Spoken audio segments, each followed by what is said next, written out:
എല്ലാവർക്കും നമസ്കാരം. In the wild വിത്ത് അജിത്ത് മറ്റൊരു എപ്പിസോഡിലേക്ക് നിങ്ങൾ ക്ഷണിക്കുകയാണ്. ഇന്ന് പോകാൻ ഉദ്ദേശിക്കുന്നത് ഇരവിക്കുളം നാഷണൽ പാർക്ക്. നിങ്ങളെല്ലാവരും കേട്ടിട്ടുണ്ടാവും. മലയാളികളുടെ ഒരു സ്വകാര്യ അഹങ്കാരമായ അല്ലെങ്കിൽ അഭിമാനമായ മൂന്നാർ, പാവപ്പെട്ടവരുടെ സാധാരണക്കാരുടെ കാശ്മീർ എന്നറിയപ്പെടുന്ന മൂന്നാർ. ഏവർക്കും ഒരു കുളിര്, പേരിനൊപ്പം കുളിര് കോരുന്ന ഒരു സ്ഥലമാണ് മൂന്നാർ. മൂന്നാറിന് വളരെ അടുത്ത് ഒരു 6-7 കിലോമീറ്റർ പോയി കഴിഞ്ഞാൽ ഇരവിക്കുളം നാഷണൽ പാർക്കായി.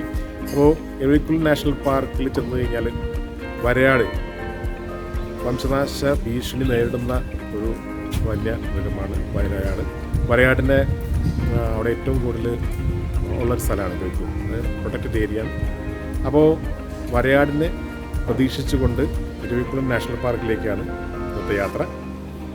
അപ്പോൾ പോകുന്ന വഴിയിൽ എന്തെങ്കിലുമൊക്കെ ഉണ്ടെങ്കിൽ അതും കാണിക്കാം. ഇപ്പോൾ നമുക്ക് നിൽക്കുന്നത് ചിന്നക്കനാലിലെ ക്ലബ് മഹീന്ദ്രയിലാണ് നമ്മൾ സ്റ്റേ. അപ്പോൾ ഇവിടെ നിന്ന് സ്റ്റേ ഇന്നലെയായിരുന്നു. ഇവിടെ ഏർലി മോർണിംഗിൽ നമ്മൾ സ്റ്റാർട്ട് ചെയ്യാണ്. വരയാടിൻ്റെ കാഴ്ചകളും വഴിയിലുള്ള കാഴ്ചകളും മൂന്നാറിലെത്തുന്നവരെയുള്ള കാഴ്ചകളും കാണാം. അപ്പോൾ മൂന്നാറിലെത്തിയിട്ട് ബാക്കി. Okay, by. നമ്മൾ സ്റ്റേ ചെയ്ത ചിന്നക്കനാൽ ഭയങ്കര ബ്യൂട്ടിയാണ്. രാവിലെ കഴിഞ്ഞിട്ടുള്ള സൺറൈസൊക്കെ കാണണമെങ്കിൽ ഇവിടെ വേണ്ടല്ലോ പെയിൻറ്റ് ചെയ്ത പോലെ ഇരിക്കും. നമ്മൾ എന്താ പറയുക, ക്യാൻവാസിൽ പെയിൻറ്റ് ചെയ്ത പോലെ കളർഫുള്ളായിട്ടുള്ളൊരു അന്തരീക്ഷമാണ് ഇവിടെ നോക്കിയാൽ. ഇത്രയും ബ്യൂട്ടി ആയിട്ടുള്ള ചിന്നക്കനാൽ നല്ല ഭംഗിയാണെന്ന് കേട്ടോ. പക്ഷേ ഇത്രയും ബ്യൂട്ടിയാണെന്ന് നമ്മളിവിടെ കണ്ടപ്പോഴാണ് അറിയുന്നത്. ഇവിടുത്തെ തേയില എസ്റ്റേറ്റും അതോട് അനുബന്ധിച്ചുള്ള കാടും എല്ലാം ഭയങ്കര ബ്യൂട്ടിയാണ്.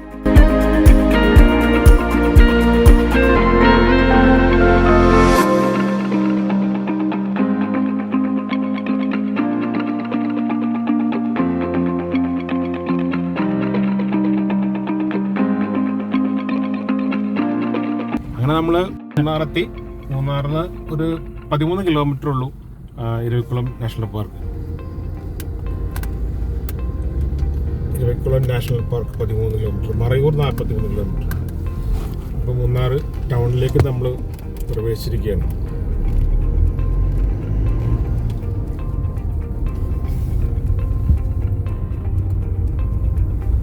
ഇന്നെല്ലാവരും മൂന്നാർ ഇരവിക്കുളം ആ ഭാഗത്തേക്കാണ്. കാരണം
പാറയിലൊക്കെ സ്റ്റീപ്പായിട്ടുള്ള പാറയിലൊക്കെ നേരെ അവർക്ക് സഞ്ചരിച്ച് പോകാൻ കഴിയും.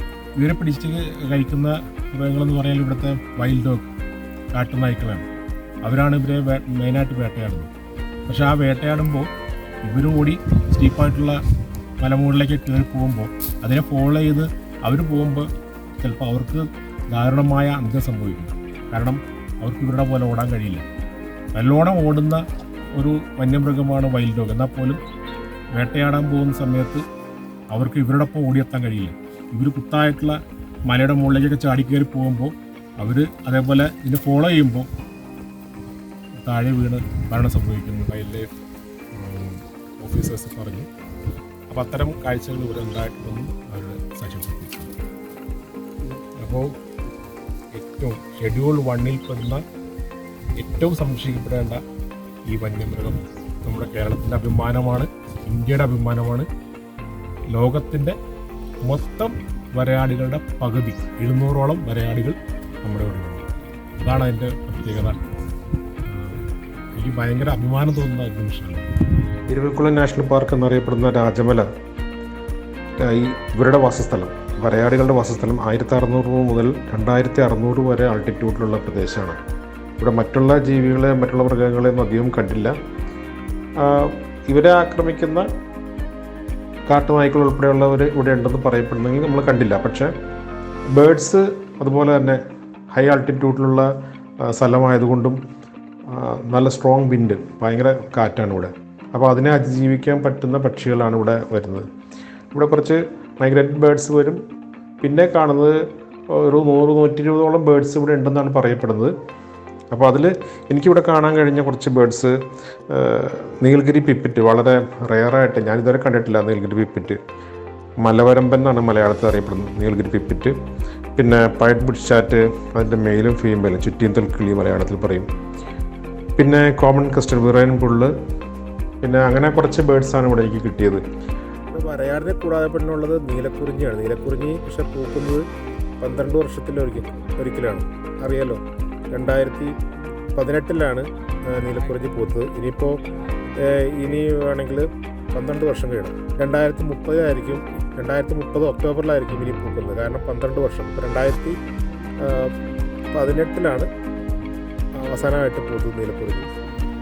അപ്പോൾ പൂ കാണിക്കാൻ നിർത്തിയില്ല, ചെടി അതിൻ്റെ പ്ലാന്റ് കാണിക്കാമെന്ന് വിചാരിച്ചിട്ടാണ് നിർത്തിയത്. അപ്പോൾ നമ്മുടെ ഈ ഇരവിക്കുളം നാഷണൽ പാർക്കിൽ നമുക്ക് ചെല്ലാവുന്നതിൻ്റെ മാക്സിമം ലിമിറ്റിൽ ഇവിടെ പ്രവേശനം ഇതുവരെ. ഇതിൻ്റെ അപ്പുറമാണ് ആനമുടി. ഇവിടെ നിന്ന് അങ്ങോട്ട് 6 കിലോമീറ്റർ പോയി കഴിഞ്ഞാൽ നമുക്കറിയാം അതിദാരുണമായ പെട്ടിമുടി ദുരന്തം ഉണ്ടായ സ്ഥലം. അവിടെ നിന്ന് 6 കിലോമീറ്ററാണ്. അതിപ്പോൾ ഇത് ഫോറസ്റ്റ് ഡിപ്പാർട്ട്മെൻറ്റ് റെസ്ട്രിക്റ്റ് ചെയ്തേക്കാണ്. അത് അങ്ങോട്ട് കടത്തി വിടുന്നില്ലായിരിക്കും. സ്പെഷ്യൽ കേസിൽ മാത്രമേ ആൾക്കാർ. അപ്പോൾ അവിടെ അതെല്ലാം ഇപ്പോൾ അടച്ചേക്കാണ് അല്ലേ, അടച്ചേക്കാം. അപ്പോൾ 1200 മുതൽ 2600 വരെ ആൾട്ടിറ്റ്യൂഡിലാണ് സാധാരണയായി ഈ നീലഗിരി താർ അറിയപ്പെടുന്ന വരയാടുകൾ കഴിയുന്നത്. അവർക്ക് അത്രയും ആൾട്ടിറ്റ്യൂഡിൽ അവർക്ക് കഴിയാൻ പറ്റുള്ളൂ. അതുകൊണ്ടാണ് ഇവിടെ അവർ കോൺസെൻട്രേറ്റ് ചെയ്തിരിക്കുന്നത്. അവർക്ക് അതിൻ്റെ വേണ്ട തണുപ്പ്, ഭക്ഷണം എല്ലാം ഈ കാലാവസ്ഥയിലാണ് അവർക്ക് കിട്ടുന്നത്. അതുകൊണ്ട് തന്നെ 700ഓളം വരയാടുകൾ ഇവിടെ സംരക്ഷിതമാണ്. ഇവിടെ സംരക്ഷിക്കുന്ന ഫോറസ്റ്റ് ഡിപ്പാർട്ട്മെൻറ്റിന് ഒരു ബിഗ് സല്യൂട്ട്. അതോടൊപ്പം തന്നെ ഇവിടെ ഞാൻ കണ്ട വേറൊരു കാഴ്ച, ഫോറസ്റ്റ് ഡിപ്പാർട്ട്മെൻറ്റ് അഭിനന്ദനാർഹമായിട്ട് കാര്യം ചെയ്യുന്നത്, അവിടെ നിന്ന് വരുന്ന ഇരവിക്കുളം നാഷണൽ പാർക്കിൻ്റെ എൻട്രൻസ് തുടങ്ങി ഇവിടം വരെ ഒരു പ്ലാസ്റ്റിക് ഒന്നുമില്ല. പ്ലാസ്റ്റിക് ആവട്ടെ, കടലാസാവട്ടെ ഒന്നുമില്ലാണ്ട് വളരെയധികം വൃത്തിയായിട്ട് ഇവിടെ മെയിൻറ്റെയിൻ ചെയ്യുന്നുണ്ട്. അത് ഫോറസ്റ്റ് ഡിപ്പാർട്ട്മെൻറ്റിൻ്റെ വളരെ അഭിനന്ദനാർഹമായ പ്രവർത്തനമാണ്. കാരണം മൃഗങ്ങൾക്കായാലും പക്ഷികൾക്കായാലും എല്ലാം ഹാനികരമാവുന്ന പ്ലാസ്റ്റിക്കൊന്നും ഒരു കാട്ടിലും ഇപ്പോൾ പാടില്ല എന്നുള്ള ഒരു നിയമം തന്നെയുണ്ട്. എന്തായാലും ഇന്ന് വളരെയധികം സന്തോഷമുണ്ട്. വരയാടുകളെ വളരെ അടുത്ത് കാണാൻ പറ്റി, ഫോട്ടോസ് എടുക്കാൻ പറ്റി, അവരുടെ ഇൻഫർമേഷൻ ഷെയർ ചെയ്യാൻ പറ്റി. അടുത്ത കാഴ്ചകളുമായി വീണ്ടും കാണാം. അപ്പോൾ അതുവരെ ബൈ. പിന്നെ എൻ്റെ ചാനൽ കാണുക, സബ്സ്ക്രൈബ് ചെയ്യുക, കമൻറ്റ് ചെയ്യുക, ബെല്ലൈക്കണമെന്ന് എനേബിൾ ചെയ്യുക. അപ്പോൾ ഇനിയും പുതിയ കാഴ്ചകളുമായി നിങ്ങളുടെ മുന്നിലേക്ക് വരുന്നതാണ്. അതുവരേക്കും വണക്കം.